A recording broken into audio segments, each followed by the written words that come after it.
A Haredi, ultra-Orthodox Jew, sent me a message with a question that is very, very fascinating on a topic that fascinates me.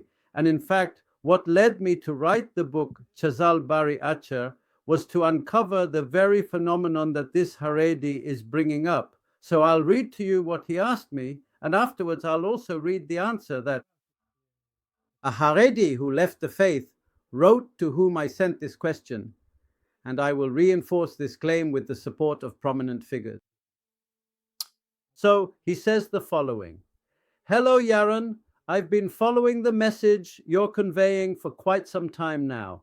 I have to tell you that it really fascinates me and opens my eyes as someone who is currently Haredi, in parentheses. I have a question about your criticism of Chazal. It's hard for me to believe that people, no matter how unserious they are, as you say, in parentheses, Shauli's parliament, it's really hard for me to believe that there were people like that who would say things that anyone with common sense understands are not right, not logical, and not moral. So I ask myself, maybe these really are words of wisdom and reason, because it's just inconceivable. If I really accept things the way you present them, and even more than that, I know people who are geniuses in math, in life wisdom, in every kind of intelligence a person can have, and yet they're willing to read things that from the outside sound bizarre and illogical, like, for example, a person who puts his sexual organ into his own anus, and many other absurd examples, like the attitude toward non-Jews. How do you explain? And then he sums up his words with a question. How do you explain that intelligent people are intellectually able to accept these things and believe that they're true and words of wisdom? How does this happen, he asks. I'd appreciate it if you could answer me. Thank you very much, and you are a very wise person. Now, I sent these things to a young person who left the religious community, and he actually surprised me with his answer, simply a precise answer. I'll read it to you. Wow, Yaron, this is cold fire. Everyone's like that. The machine feeds itself. Just think, a brilliant lawyer and a senior specialist doctor both believe in the same nonsense. The doctor will say, there's no way the lawyer would believe in such stupidity for no reason. And the lawyer will say, there's no way the doctor would believe in this if it were idiotic. So it turns out they both remain believers in this foolish faith because each one normalizes it for the other simply because he's intelligent and can't believe he fell for it. And fell for the trap of a cantor. How can that be? Which is quite a trap, and that's how the machine feeds itself. And of course, how could it not be? Maybe it's not that idiotic. Maybe there's some depth here. And that's how people get stuck on nonsense. Here's a question from a Haredi, an answer from someone who left religion. And I want to defend this perception of the paradigm which even smart and accomplished people fall into. So, of course, I'll start first and foremost with the words of the great philosopher Baruch Spinoza in his theological political treatise, where he refers to the paradigm, essentially to the insights, to the preconceptions that people share. And he says the following in his introduction. I have long known how stubbornly preconceived notions cling to the soul once they have been accepted in the guise of piety. I also know that just as it is impossible to uproot fear from the hearts of the masses, so too is it impossible to uproot from their hearts the belief in a name. And I also know that the steadfastness of the masses is nothing but stubbornness, and it is not understanding that guides them, but rather zeal that drives them to praise or to the opposite. This means that if you ask me, as the ultra-Orthodox man asked me, how is it that wise people in a large community believe that the sages are wise? The reason is that it is not their understanding that guides them in matters of faith, but rather their zeal that drives them, their jealousy. To preserve this faith, it is what drives him, and therefore he does not pay attention to nonsense and foolishness. And even if he does notice, he says, oh, there must be some explanation for this, some reason, some depth, some secret. And also the Rambam wrote in the Mishneh Torah and also in the Guide for the Perplexed that even among the sages of Israel, those who are regarded as the sages of Israel, they accept an opinion only because the sages, Chazal, said it, and they do not examine it on its own merits. And they do not come and say, accept the truth from whoever says it. They do not examine the content, but rather examine who said it. And that's why basically it is preserved this way. And the physicist Thomas Kuhn, who was born in 1922 and passed away in 1996, was born in the United States. He held a doctorate in physics and authored the book, The Structure of Scientific Revolutions. And he comes and explains the scientific paradigm and says the following. It's amazing, such a profound insight. A paradigm is what members of the scientific community share, and conversely, a scientific community is made up of people who share a paradigm. Also, Thomas Kuhn, when he studied the history of science, noticed that scientific communities as well, they fall into the trap of the paradigm, and in our case, the paradigm is a disguise, as Professor Pinuzzo says, a disguise of fear of heaven. The community that believes in fear of heaven, the Orthodox community, is an Orthodox community made up of people who share the paradigm of believing that the sages are wise.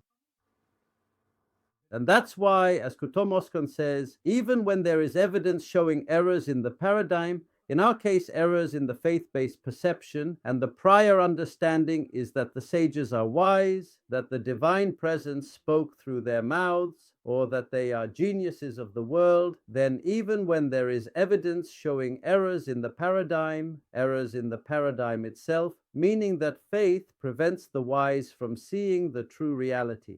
Now I'm going to tell you a story. Thank you.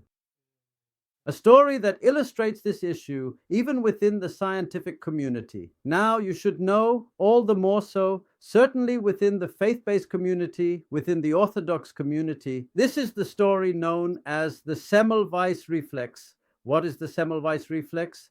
Dr. Semmelweis was a pediatrician in Vienna in the 19th century. He was born in 1818 and died in 1865. He was a pediatrician in Vienna, and he noticed while he was at the children's hospital that there were 2 maternity wards in the hospital. In one ward, where there were only nurses, the infant mortality rate was lower. In the second ward, where doctors also made rounds, the infant mortality rate was very high, and he was astonished by this. Why, in the same hospital, does one ward have more deaths than the other ward? Then he hypothesized that perhaps it was indeed because the medical doctors who entered the hospital ward came directly after operating on other patients, potentially carrying contaminants. During the surgeries, bacteria would get in. He didn't call them bacteria, but maybe there was something, maybe some kind of infection, because at that time, the concept of bacteria didn't exist yet. Bacteria hadn't been discovered yet. So he said, maybe there's something, let's check. Then he told the doctors to wash their hands after surgery before entering the maternity ward with chlorine, and indeed, fewer women died. Within a few weeks, there was a drop, and then he tried to institute hand washing among the doctors. It was so simple. He came and showed it factually. Even if there might not have been a scientific explanation for it, factually, there was a ward where the doctors weren't present and fewer women died. And then, after they washed their hands, fewer died as well. So just wash your hands. What's the problem? What was the response of the paradigm, of the scientific community that has a paradigm? And then came most of the medical doctors adamantly refused to accept the discovery. They simply rejected the fundamental idea of hygiene because the germ theory still didn't exist. And the crucial idea of washing hands seemed utterly unnecessary to them. Moreover, the doctors felt personally insulted. What, now we have to wash our hands? The act of washing hands made them feel as if something was wrong with them. Until, in fact, the issue of germs was discovered. And actually, his idea was accepted, his research became groundbreaking, but unfortunately he was fired because at the time it wasn't yet recognized as groundbreaking. He was professionally persecuted until he lost his mental stability and was hospitalized in a psychiatric hospital, and only after his death was he thanked. His idea, that of hygiene, was later recognized as groundbreaking. Look at the kind of closed-mindedness shown by a scientific community dealing with matters of life and death. How much more so in scientific communities dealing with matters of faith, scientific ones. All the more so, orthodox communities that operate under the guise of fearing heaven, spouting nonsense with their paradigm that the sages are wise, and then you come and show them how foolish they are, and so someone else comes and asks, how can this be? How can this be? And the answer is, it can be, and it happens in all communities, just as Thomas Kuhn says. And now I want to show you an example from the academic community known as Talmud scholars, or Midrash scholars, or Jewish thought, or Jewish studies. In my undergraduate studies, I took a course called Midrash and Agada at the Open University. And then they talk about the parables of the cantor, and they bring examples from Tractate Sukkot, trying to analyze. Look at how they try to analyze the cantor's parable. In Tractate Sukkot, it says that when it rains during Sukkot, you are exempt from the Sukkah. But really, who makes it rain? God.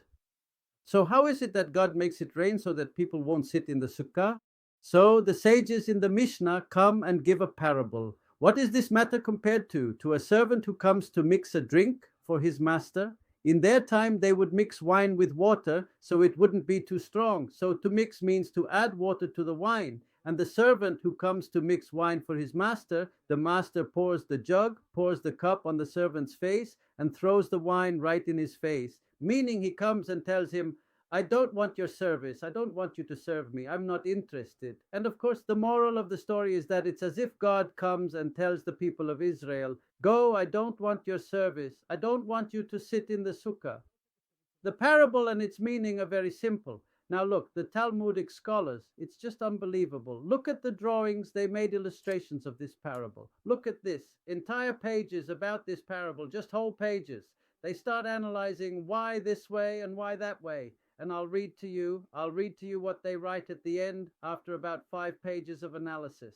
Those Talmudic scholars come and say, there are those who think that every single detail in the parable should be interpreted. Those who follow this approach will ask, why is it specifically about mixing wine and water? Why not orange juice?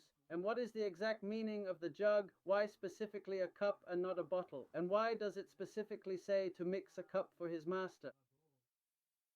And then they try to find all sorts of meanings for the jug in the master's hand, meanings for the cup in the servant's hand, and why specifically wine, and why specifically mixing. Do you understand what's going on here? They have a paradigm that the sages are wise for those researchers, and they can even be secular. Now, if you bring them a parable from Shauli's parliament, after all, they also make up parables. What's the problem with making up parables? Even those guys at the Mahane Yehuda market make up parables. It's easy to make up parables.